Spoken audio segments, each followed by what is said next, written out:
இதயம் தவிர இங்கு செவ்வாய் உங்களுடைய குழந்தைகளை குறிகாட்டுகிறது. உங்களுடைய சகோதரர்களையும் காரகத்துவ அடிப்படையில் செவ்வாய் குறிகாட்டுகிறது. உங்களுடைய ஸ்டாஃப்ஸையோ, சில நேரத்தில் சகோதரர் சகோதரி உங்களுடைய லைஃப் பார்ட்னரையோ ஏதாவது ஒரு விஷயம், ஒரு வார்த்தை ஒரு நேரத்தில் சொல்லிவிட்டு போய்விடுவார்கள். ஆனா இதனால என்னன்னா, இந்த சாட்டான் அப்படிங்கிறவர் கொஞ்சம் இரிட்டேட் ஆகி விடுவார். அதாவது உங்களுடைய லைஃப் பார்ட்னரோ, உங்களுடைய பிஸ்னஸ் பார்ட்னரோ கொஞ்சம் இரிட்டேட் ஆகி விட்டார்கள் அப்படின்னா கடைசியில் உங்களுடைய தலை உருளும்.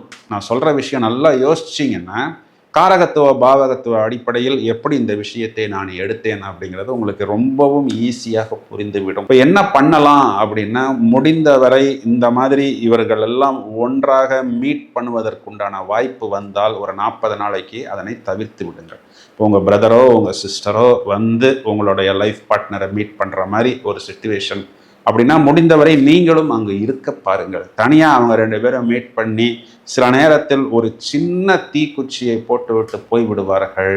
பிறகு அதனுடைய அந்த நெகட்டிவ் எஃபெக்ட் 40 நாட்களுக்கு புகைந்து கொண்டே இருக்கும். இதனை மட்டும் நீங்கள் கவனமாக பார்த்து கொண்டால் போதும்.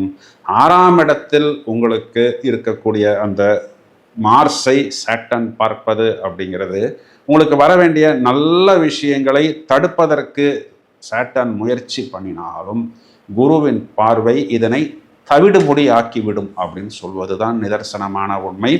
இந்த சாட்டர்ன் மார்ஸ் ஆஸ்பெக்ஷன் கரடு முரடாகாமல் உங்களை பாதுகாத்து கொள்வது, இப்போ நான் சொன்ன விஷயங்களை நீங்கள் நடைமுறையில் செய்ய வேண்டும். கண்டிப்பாக அப்பாவோட ஹெல்த்தை மட்டும் கொஞ்சம் கூடுதல் கவனம் எடுத்துக்கொண்டு பார்க்க வேண்டும். ஏதாவது ஒரு சின்ன டிஸ்டர்பன்ஸு அப்படின்னா முதல்லையே மருத்துவரை போய் நீங்கள் பார்த்து அந்த ஒரு ஃபர்ஸ்ட் எய்டு ட்ரீட்மெண்ட்டை நீங்கள் எடுத்துக்கொள்ள வேண்டும்.